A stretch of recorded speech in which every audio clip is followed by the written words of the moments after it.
Anthony Korahais, I hope I'm pronouncing that correctly, healed himself from clinical depression, low back pain, anxiety, chronic fatigue using the ancient Chinese healing art of Qigong. Since 2005, he's helped thousands of people get remarkable results with their own stubborn health challenges. Today, he's the director of Flowing Zen, an international organization with 40 certified instructors and students in 45 different countries. His website is flowingzen.com and is home to one of the most popular Qigong blogs in the world and offers over 3 books worth of free articles.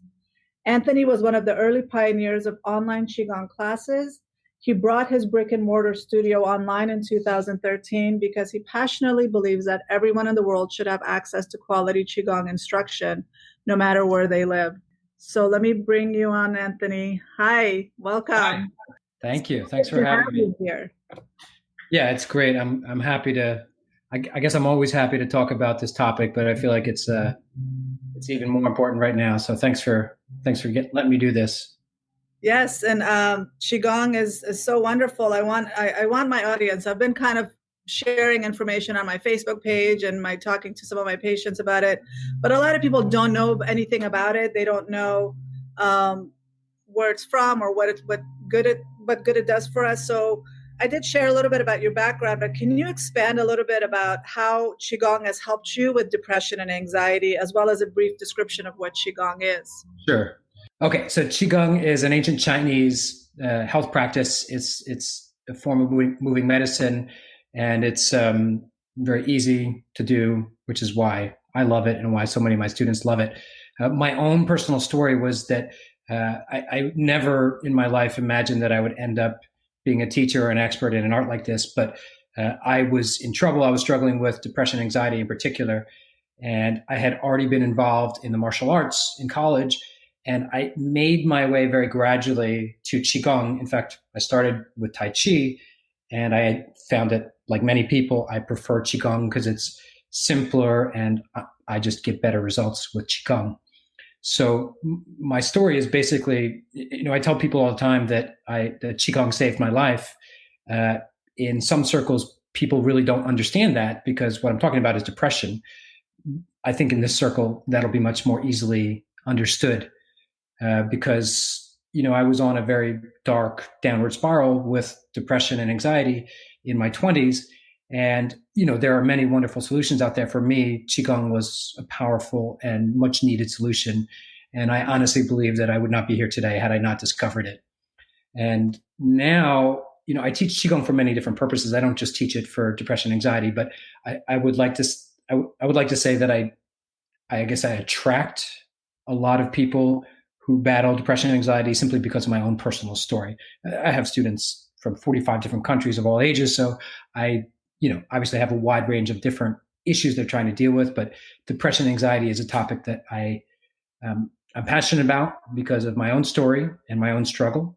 And because I feel like it's so important to try to give back however you can. But thank you for sharing that. And the way that I came upon Qigong accidentally, I found this video and I thought, oh, my dad would love this. I thought it was like Tai Chi.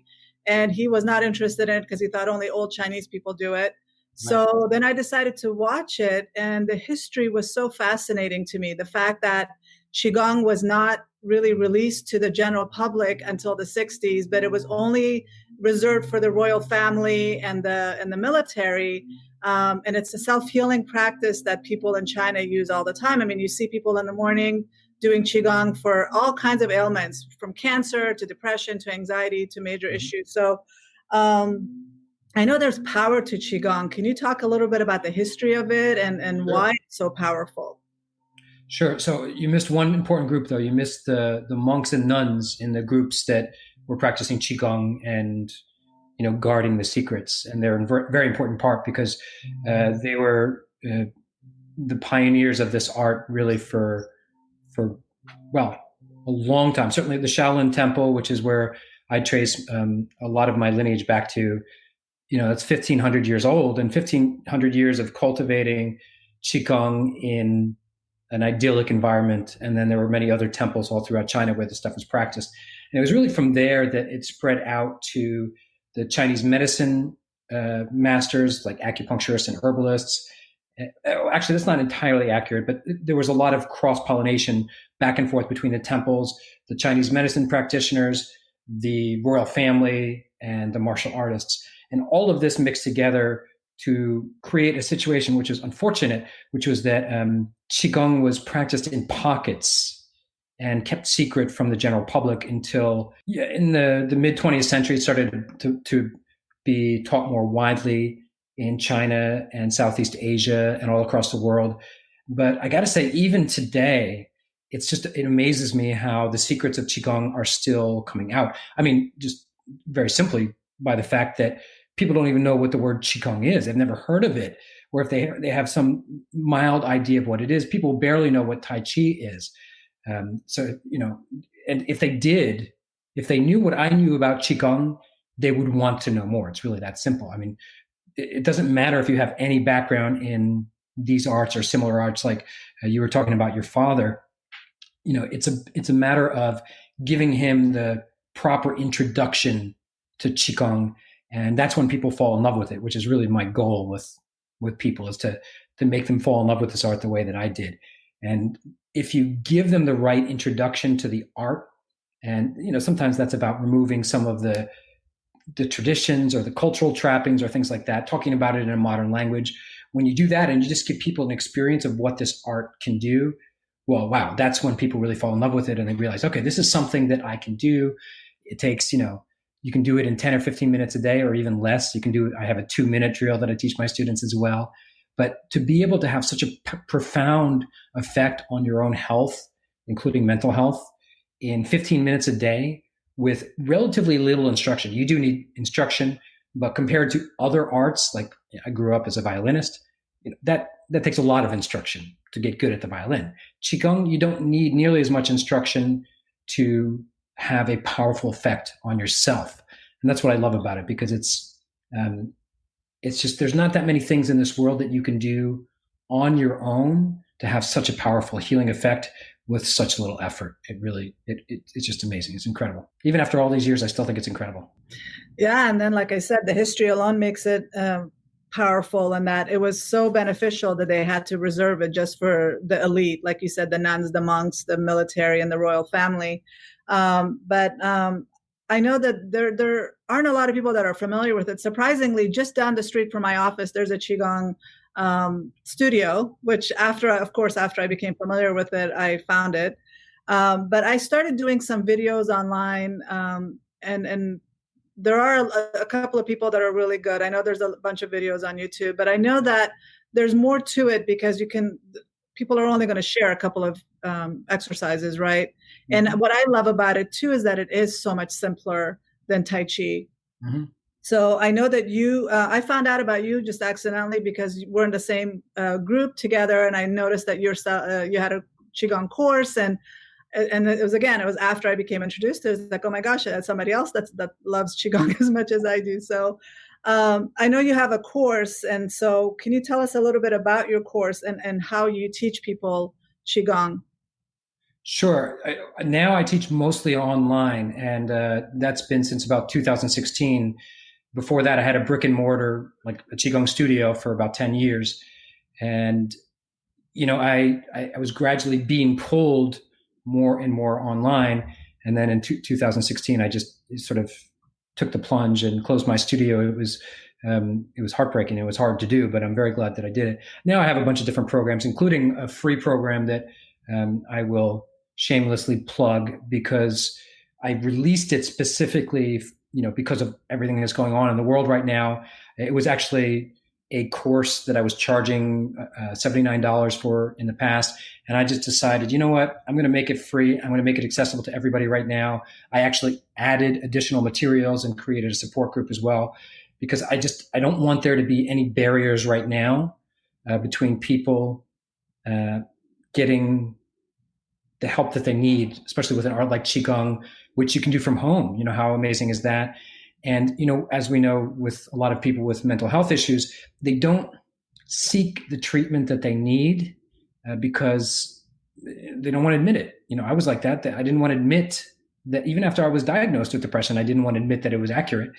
So what's nice with Qigong is it gives them an ability to start practicing something on their own and feeling the shifts that can happen in your own body. So it's like you start to treat yourself on your own. So I have a variety of different online courses, many of them that are a year long, but you don't need to worry about that. What I would like the viewers of this to do is to go check out my free course. It's really there for your benefit and to help spread the word about Qigong during this difficult time. But what I will do is I'll show you, I have a video. I'm limited in, just because of my video setup here, I'm limited in what I can demonstrate. So what I did was I have a video that I can share with your group that teaches a very simple exercise that is fun to learn. It's fairly easy to learn. And from there, I can sort of talk about how that's the beginning of Qigong, is to learn a fun exercise that feels nice, but that's not the end of Qigong at all. It's really just scratching the surface of what we can do with Qigong.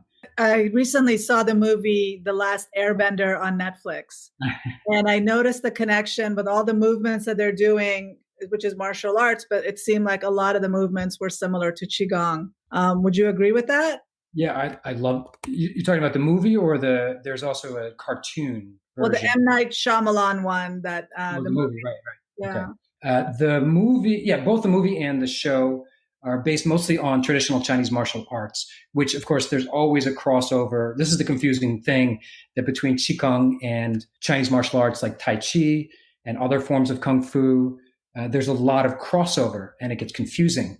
What's really great is that you can sort of take out the Qigong exercises that you need and use them for your own health. This is something that in the past, and even for me when I was learning, I pretty much had to learn a lot of the secrets and the techniques that I know. I had to learn Kung Fu. I had practiced Kung Fu for many, many years in martial arts. So in that sense, there's what they're using is traditional moves there, and they're beautiful. And there's overlap with Qigong, but is there Qigong in that movie or even the cartoon?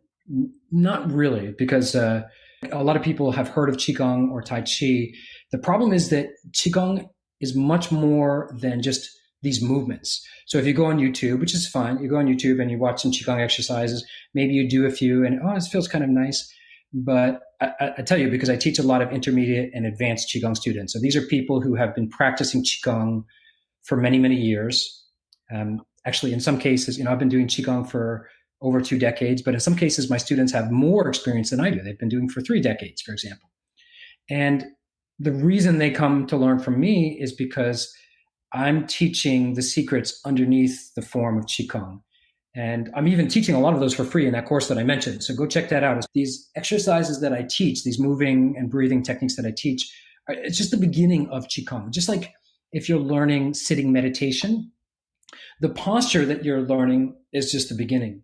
And even the breathing that you might learn is still just one aspect. There is so much more depth to an art like sitting meditation and also Qigong than what you see on the surface. So this is the mistake that people make. And this is a passionate topic for me, because in my case, had I not learned the secrets underneath the surface, like I said, I might not be alive. Maybe I would have found an alternative solution, but I had sort of committed to Qigong as my solution.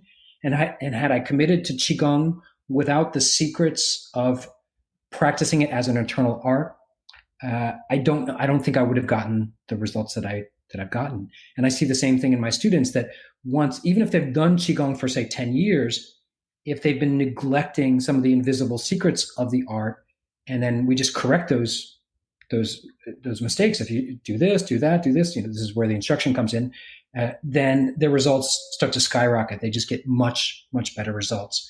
So, when people say like, oh, is this Qigong or is that Qigong? My answer is, well, I don't know. I can't, it depends on what they're doing on the inside. And you can't see that. So really the only way to gauge whether or not it's good Qigong is what kind of results are they getting? What kind of results is the teacher getting, and what kind of results do the students get in general? That's the most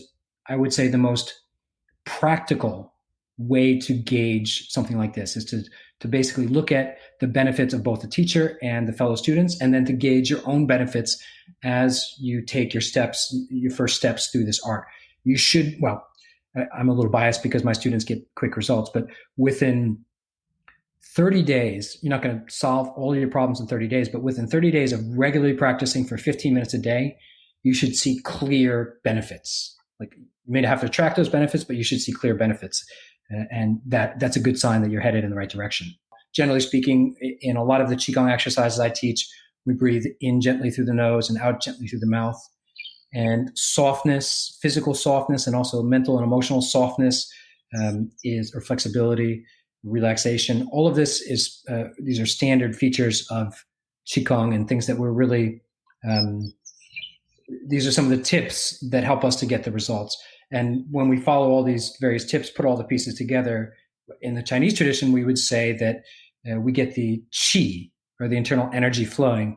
It's funny, you were mentioning hormones earlier. So I like to talk about Qigong in modern terms. So hormones would be one of the things that in a modern language, they didn't have the concept of hormones per se in ancient China, but they had this concept of energy flowing in many different ways. And really, if we look at Chinese medicine, of which Qigong is a part, it's like a direct translation, like hormones, cerebrospinal fluid, certainly blood, synovial fluid, digestive juices. All of these are just different aspects of the internal energy. The Chinese just didn't have microscopes, or they didn't have a concept of these things. So they talked about it in sort of more poetic ways in terms of getting the energy flowing. But definitely hormones is one area. And there are many hormones. People think hormones, and usually they have one or two in mind, but there are many hormones that are, of critical importance if you want to be healthy and happy, which I do. And I think probably most people do as well. Yeah, and a lot of times when people think about hormones, they think about it's just for women, right? That men don't have hormones, but men's hormones also get out of whack. And so, of course, yeah. I mean, I think it's easy for men to, if you want to talk about hormones for men, they think testosterone, especially as they get to be my age. You start to get, I'm almost 50. I'll be 50 in 2 years. And, they start to think about testosterone. It gets harder to build muscle. Maybe they don't have the drive they had before. Well, yeah, some of that is testosterone, but it's also growth hormone and other hormones involved. In the Chinese tradition, what we're talking about is the healthy balance of these hormones, right? So are your hormones sort of balanced? And we would talk about this in terms of yin and yang, the very traditional Chinese circle with the black and the white. And all we're looking for is a balance of your hormones, or a homeostasis, that your hormones are flowing in a natural and healthy way. That's all. Right. And what I love about Qigong is the concept of energy. I've been a fan of acupuncture and Chinese medicine for many years. I had a hormonal imbalance, and just the meridians in our body and the energy blockages that can happen. And what I loved about Qigong, when it really spoke to me, is me kind of visualizing that energy flowing inside my body and me being able to control it. And even if you've watched Kung Fu Panda 3, it's all about the palm, the light in your hand, right? And it's like, that's where the energy, we can actually control the ball. So that's accurate. Huh? That's actually accurate. There's a tradition, there's a point, an acupuncture point right in the center of the palm called Lao Gong, which is a major energy. It's the same system as acupuncture, but certain points are more important in Qigong as opposed to acupuncture. So in Qigong, this point, kind of I call it the Iron Man point, like in the movie Iron Man. This area is very important, as is an area in the lower belly. There are a few points like that are really important. But these movies, they tap into traditional stuff. You can find this stuff in the Qigong and Tai Chi classics, and even just like George Lucas took some ideas from the ancient Chinese classics and worked it into Star Wars. So there are crossover there. What's cool though is that it's real. That the energy you can talk about on many different levels, but the cool thing about Qi, or the internal energy of Qigong, is it's not this fantasy thing. It's not out there, and you can be a skeptic. In fact, I was a skeptic for many, many years. You can be very bad at sensing energy. Some people are just naturally good at sensing energy, and some people are not. I was very bad, but with practice and with a modern approach to an art like Qigong, you can feel the energy. Just about anybody can feel the energy. I have countless students, including a lot of medical professionals. For some reason, maybe because of my modern terminology, I attract a lot of MDs and nurses and osteopaths and occupational therapists and massage therapists and psychologists.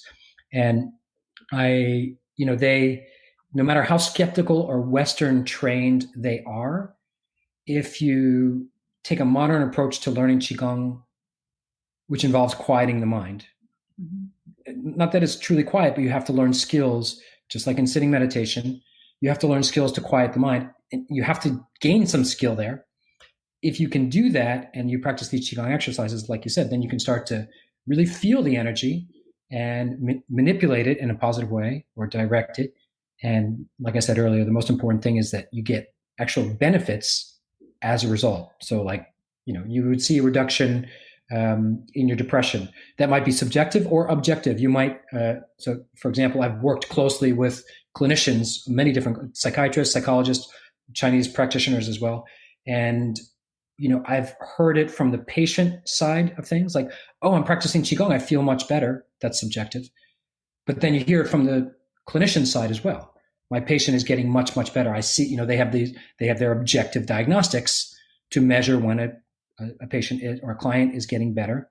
And the beautiful thing about Qigong is you'll see it from both angles. And it's what I've seen is amazing because I've been on both sides of it, and just my nature as a teacher and having worked closely with a lot of different healthcare practitioners, it's just remarkable what it can do. Yeah, just at the basic level. I remember when I was really young, I accidentally took what I thought was an interpersonal psychology class where I was going to learn about communication skills, but I ended up taking an intrapersonal psychology class, and it was all about meditation. And I was introduced to a world I knew nothing about. And we did these crazy belly breathing exercises, and I met all these people that were into yoga. And one of the exercises I remember when I was doing with my sister is we would go and I shared a room with my sister. So I would turn off the lights and we would sit close and we'd hold our hands really close together and then we would feel that energy between our hands. And then so when I learned about Qigong, that concept, it reminded me of that, about how we don't even realize that there is this cushion between our hands if we pay attention and we slow down and start building this. And then watching videos about these old Chinese practitioners that can stop a line of men from coming at them just from using this energy. And it's like, well, some of those videos, you got to be careful with some of those videos. I'm not so convinced. I've seen some incredible things. YouTube is a dangerous place. What is for sure for real though, like the energy you're talking about, especially if there's skeptics out there, now we live in a time when we can measure a lot of this stuff. So it's not just subjective in terms of feeling it yourself. There's more and more tools to be able to measure the energy, like for example, the energy projected from the heart. The Heart Math Institute has done a ton of studies on that, and they've come up with some super cool stuff.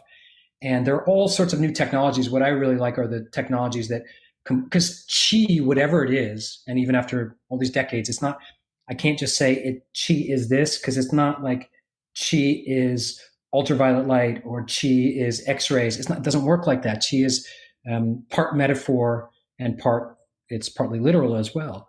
But what we can do is start to see that, okay, bioenergy is real. And they're doing all this research into the fascia now, which is connective tissue, but it's this miraculous connective tissue that connects the whole body, wraps all the organs, wraps the muscles, conducts energy, even generates a little energy in the body. And it's really just this amazing organ, really, is what it is in the body. And that may be an answer to how a lot of the energy travels in the body. And it does match up pretty closely with a lot of Chinese medicine. And then, energy, of course, can project. We don't think twice about it when it's something like this, like our, these little phones, these smartphones that we have. It's really incredible what a smartphone can do in terms of invisible energies. But then for some reason, a lot of us get stuck when we're talking about energy coming from the human body. But of course, it's the most natural thing in the world. And I think that 10, 20, certainly by 30 years from now, these topics will be much easier to talk about in the Western world, especially with all the advances that are being made in mind-body science, which still are not really publicly known. But mind-body science is doing incredible work. A lot of it matches up beautifully with arts like Qigong, Tai Chi, sitting meditation, and yoga. But it's like in general, the general public is 10 to 20 years behind what's happening in the research. So I'm very encouraged by the research and what's happening out there. This information is out there. It's a matter of, it's not mainstream, obviously. I mean, there are a lot of people talking about the heart being like a little battery, and it's projecting a lot of energy all the time. We literally sync our heartbeat to the people in the room, and we're not even aware of all this. And this is one of the biggest reasons I wanted to talk about this is there's so much happening to us on a subconscious level that we have no clue. And the more mindful we become, the more we practice mindful meditation, the more we practice something like Qigong, the more we can feel that we're actively, proactively doing something as far as controlling our mind and mental and physical health. So, and the I think you nailed it there with the subconscious. That's I guess a topic that people are more comfortable talking about. With an art like Qigong and many meditative arts, what you're able to do by training meditative skill is to tap into the power of the subconscious. There's stuff going on in your subconscious, as we know, that we're not aware of, or even if we're mildly aware, like, okay, I probably have an issue with this, or I've got a problem with that. You don't have any control over it. And what I love about Qigong, because I'm a bit of a control freak, I guess, I just like to empower myself, basically. I like to make my own way through the world. I, of course, will go see practitioners to get the help that I need, but I like to contribute to my own health, right? And if there's a problem in the Chinese perspective, we would say you have an energy blockage, and they might say you have an energy blockage in your heart or your liver or your lung, but they're not even really so much talking about the organ there so much as the organ system and the associated emotions. So you might have a blockage in terms of the flowing of joy in your system. That's depression. Or it could be not a blockage in one direction, but the other direction, and then that would be mania. So joy can be imbalanced in either direction. We can have depression or mania, or of course a combination.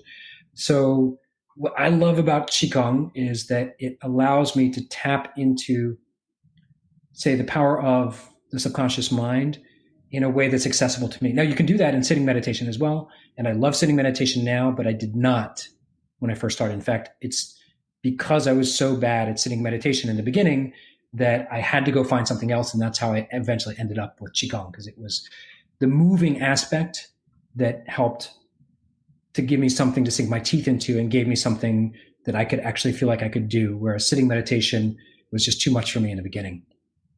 I feel the same way. I have a hard time. And even with yoga, as much as I love yoga, and I know that there's a lot of benefits to yoga, I like the stretches in Qigong more. It's simpler to me. But you said the key word, which is empowering ourselves. That's what I want people to take away from this, to be empowered, to not just feel like life is just happening to them, for them to contribute and working on healing their life, whether through meditation, Qigong, journaling, whatever, seeing a therapist, empowering them and to do that. And I've heard that you can do Qigong for as little as 5 minutes a day and you can see benefits, right? In fact, in a lot of my programs, I just start with getting people to use a 2-minute session as a placeholder, because one of the hardest things for people to do is to create a new habit. Like if you've never done anything like Qigong, it's hard to create a new habit. Creating that habit can be done with as little as 2 minutes a day, and you actually will start to get some benefits. And then the main routine that I teach, which is called the 5-phase routine, can take anywhere from 10 to 20 minutes. It can be longer, but it is truly amazing if you have a systematic modern method, what you can do in 10 or 20 minutes. It's truly amazing. And you can do it, from your own home. I mean, I wake up in the morning, take a drink of water, and I do my Qigong, and it's just amazing. I don't understand how people go through life without Qigong. It's like, how do you do it? The world is crazy out there. We all need something like Qigong.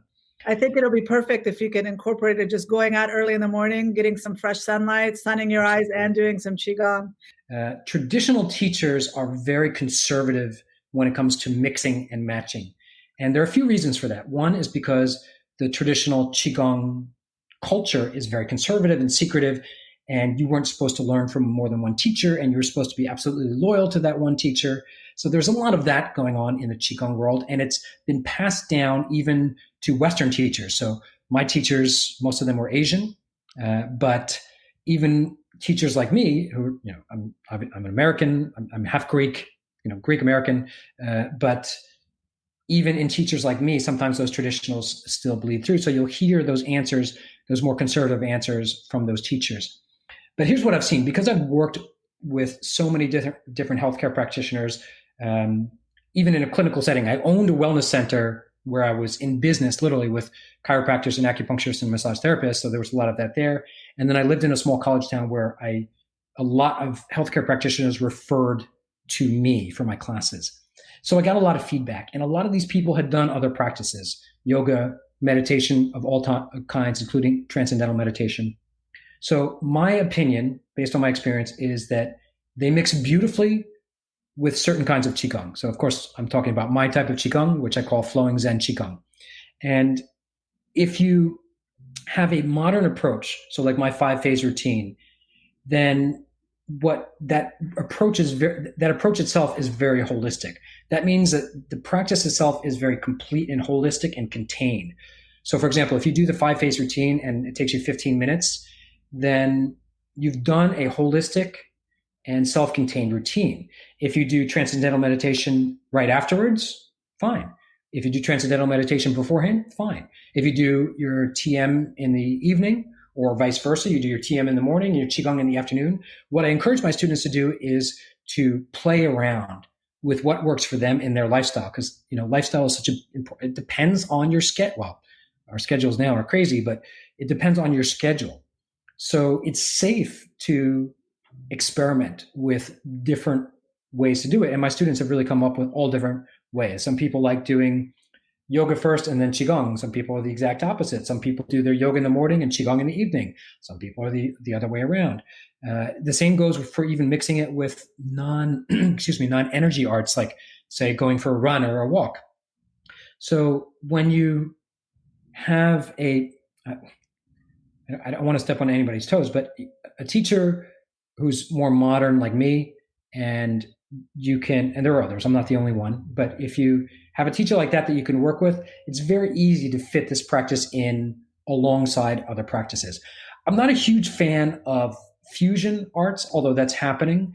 I guess that's where I tend to be more conservative, is in the sense that like I have a modern approach and it's very traditional what I still teach. It's just a modern approach to a traditional art, but it works so well that I'm really hesitant to mix it with yoga or something like that. And I don't see why it's so hard to just sort of do your yoga and then do your Qigong. But the integration is actually very often very productive. So especially if you have something like if you're practicing TM and you have that habit, that's a beautiful thing. So keep it. Don't morph or shift that habit or abandon that habit if it's working for you. If it's not working for you, fine, you can replace it. But if it's working for you, keep it and just add Qigong somewhere in your routine. That could be, like I said, in the morning, in the afternoon, in the evening, wherever you want to place it. But what you're doing is you're adding, this is what we call complementary medicine or alternative medicine. You're adding another practice that will complement your existing practices. And as is often the case, and this is absolutely my experience, there is a synergy that happens when you mix complementary arts. For example, for me, the most obvious example is mixing Qigong with acupuncture. There is a synergy there that is powerful, that is more powerful than either one of the arts when you do them alone. So I'm a big fan of this kind of complementary practices. So I'm also a fan of tapping, and tapping and Qigong can go hand in hand because there is a lot of tapping that we do in Qigong as well, right? Can you tell us a little bit about how we can combine that in different points that we can maybe tap for better mental and physical health? So the connection to tapping is more of a modern art. I don't know too much about the history. I learned a little bit, and I've learned some through my students who do it. But I believe they took a lot of the ideas from Chinese medicine. So here the intersection is acupuncture, acupressure, and Qigong, and also what they call tuina in Chinese, which is the Chinese medicine massage, medical massage. So like I said, sometimes these things, it's hard to peel back which one you're talking about exactly. But if tapping works for you, do it. Are you going to do it before or after your practice? Like I said, okay, that's less important than figuring out what works for you. A lot of people like tapping because it's relatively quick and you could do it at the office, for example. Whether you're at the home office or wherever you are, if tapping is something that you use for stress relief during the day, for example, then go for it. What you're doing is you're tapping into, literally, quite literally tapping into the energy of something like pressure. Like, why is this particular, I mentioned this point earlier in the palm, but why is this point, large intestine 4 in acupuncture, why is this such a powerful point in acupuncture? It's one of sort of the top points used in acupuncture. Well, I can't explain the why of it, but there's something about that spot when you get the exact spot. And, or this point that they use in tapping, or the eyebrow points, or the heart points. These are powerful energy centers, and you can stimulate them in a lot of different ways. You can stimulate them with a needle. You can stimulate them by tapping. In Qigong, we stimulate them with movement, mindfulness, and breath. So whatever the method you use to stimulate them, the important thing is that you stimulate these points and get the energy flowing and get results from that flowing energy. If you are getting your energy flowing, regardless of the method that you're using, you should be seeing benefits. And if the method is good, the benefits should be pretty obvious. Tapping is going along the same lines as Chinese meridian point, the acupressure points, like you said. And there are different points that are very, very powerful if we know what to do with them. It's just a matter of building your tool belt, your psychological tool belt, and having as many different resources. And when I explain acupuncture, even acupuncture, they haven't really figured out how it works exactly, but a lot of medical doctors are beginning to use it because it does work. I mean, they can literally do surgery with somebody getting acupuncture instead of anesthesia, and it works. They do it all the time in China. Right. And so I do want to, I am confused a little bit because we talked about how the traditional Qigong was always reserved for the military, the monks, and the royal family, but the version that they released for the public was medical Qigong. Can you talk about the difference? Like, what is the difference between traditional and then the medical? Okay, so we have to clean up history a little bit. So, and terminology too. Medical Qigong is a term that has changed over the last 10 years, largely from a handful of Western practitioners and some Chinese practitioners. 10, 15, certainly 20 years ago, if you mentioned medical Qigong, it didn't mean clinical Qigong. So there are versions of Qigong, or I would say sub-branches of Qigong, where a clinician like myself, who's well-trained, would use their energy to work on somebody else, similar to acupuncture, but without needles, or similar to acupressure. So in that case, there's two people involved. I'm healing somebody else, or really, I'm helping somebody else to heal. But before that, medical Qigong just meant Qigong for medical conditions. So if you're talking about doing Qigong for depression, anxiety, a mood disorder, whatever it is, you'd be using Qigong for self-healing that is medical in nature, as opposed to martial Qigong, which is specifically, for example, to give you more powerful palm strikes, right? Or to help you move faster in martial arts. Those are different types of Qigong for different purposes. So medical Qigong used to mean self-healing exercises for medical purposes. And then a subset of that would be clinical Qigong, where you're working on somebody else. But these days, the term gets really confused and misused, I would say. And medical Qigong often means using your energy to heal somebody else. And that's totally legitimate. That's a legitimate art. It's very deep. It has a long tradition. I'm trained in that as well. It gets a little confusing. And also remember that we're dealing with what the Chinese government, the communist government, has put out to the public over the last 70 or 80 years. And that is, we have to be careful, because most of the traditional Qigong and a lot of traditional arts in China were suppressed and oppressed for many years by the Chinese communists, until they had no choice but to sort of revive these arts. So the Cultural Revolution in the 50s and 60s, many, it's heartbreaking. Many Qigong, Kung Fu, Tai Chi masters were either killed or sent to camps. And that's because they practiced traditional arts, and this stuff was considered poison to Mao. So really, and I myself am an example of this, the secrets of Qigong fled China in the middle of the 20th century. They fled out to the outskirts of Asia, so Southeast Asia, Korea, North. They fled everywhere but China. Eventually, they went back in, or some master. There were still masters in China, but they went into hiding, and you can't blame them. And there are still masters in China who today still won't come out of hiding, won't talk about publicly what they're doing because they're afraid of the government, because they survived the Cultural Revolution. So what you had is in, let's say, 1970s, you could find the secrets of Qigong more easily in Hong Kong, San Francisco. Remember, Hong Kong was not China back then. Hong Kong, San Francisco, even New York, Chinatown, or certainly someplace like Thailand or Malaysia. You more likely find teachers who knew the secrets than you would in mainland China. Now, what's happened is they've come full circle, and China's trying to bring everything back because of their own healthcare crises and because they want to embrace Qigong as a national treasure with limits, right? They don't want it to get too spiritual or too political or anything like that. But just be careful when you start to view China as the ultimate source. They are, but we're talking ancient China, so pre-20th century China is really where the secrets were in China. And then because of the political history of China in the 20th century, everything started to flood. That's the only reason I know the secrets, is because I traveled to Southeast Asia, which is where masters has sort of fled. And I'm just very lucky to have gotten a lot of these secrets in a way that even today, it's shocking how people still can't get access to these secrets.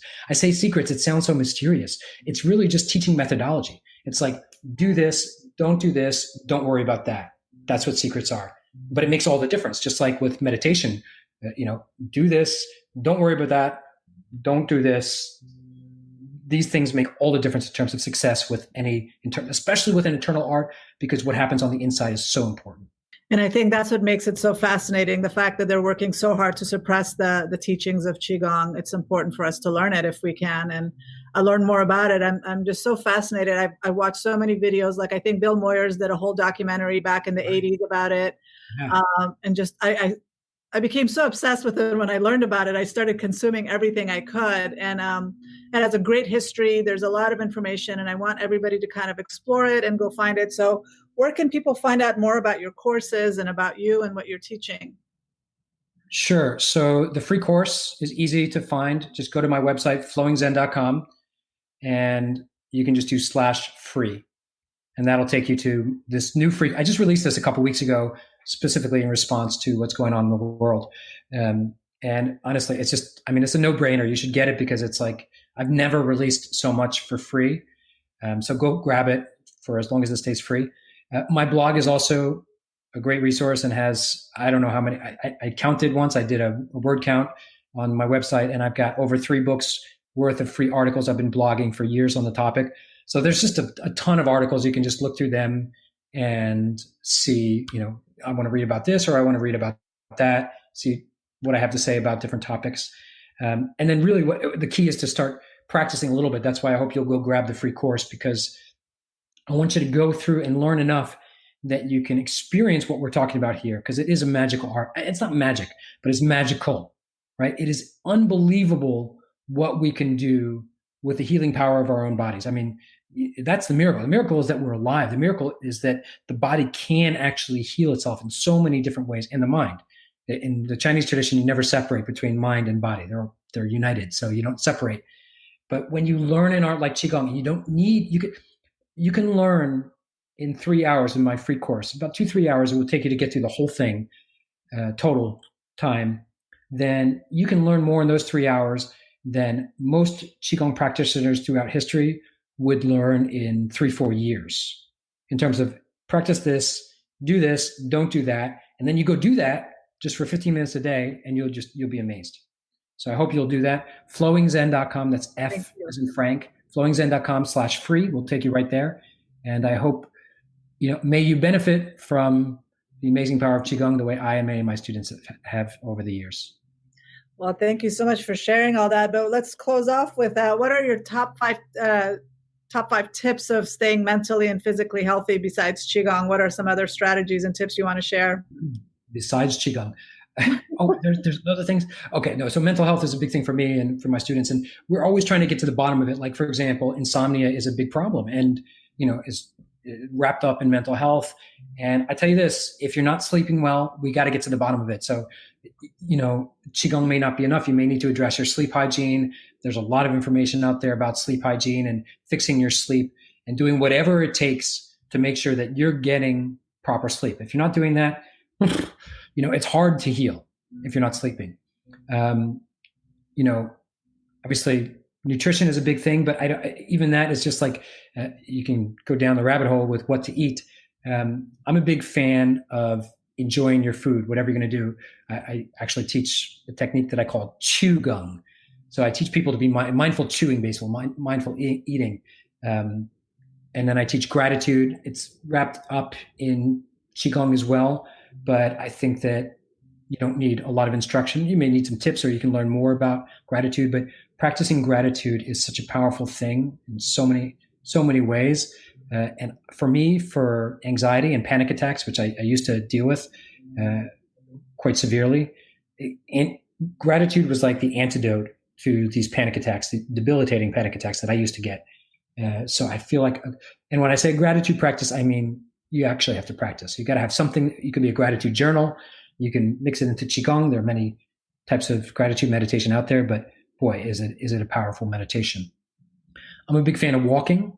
I think that people should walk more. I think that humans used to walk a lot more. So, and I think that it's very, you don't need any instruction, just get out there and walk. And it's very helpful for mental health. And then I'm a big fan of dogs. My dog is hiding at the moment. I can't put him on camera, but you can combine that walking with the dogs. I think that it doesn't have to be a dog, but I can't understand why my dog has saved me so many times. Like I think that people should have pets. We live longer, and it's just, there's actually studies showing that having a pet is good for the mental health. So go get a pet and add that to your repertoire and see if that doesn't make you happier and healthier. I bet it will.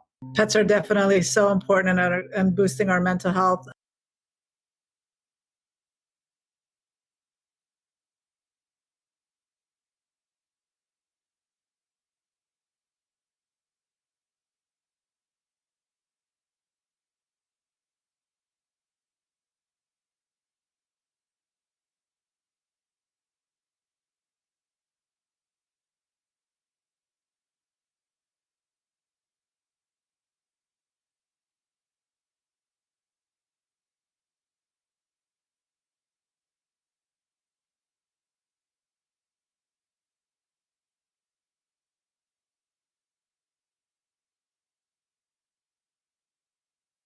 I hope you guys take advantage of the information and the free resources that Anthony's sharing with us. It's really a wonderful practice to get familiar with, and just add it to your tool belt and use it when you can. I think it's a wonderful practice. So thank you so much for coming and joining us and sharing this insightful information with us. Well, thank you so much, Anthony. I hope you have a wonderful day.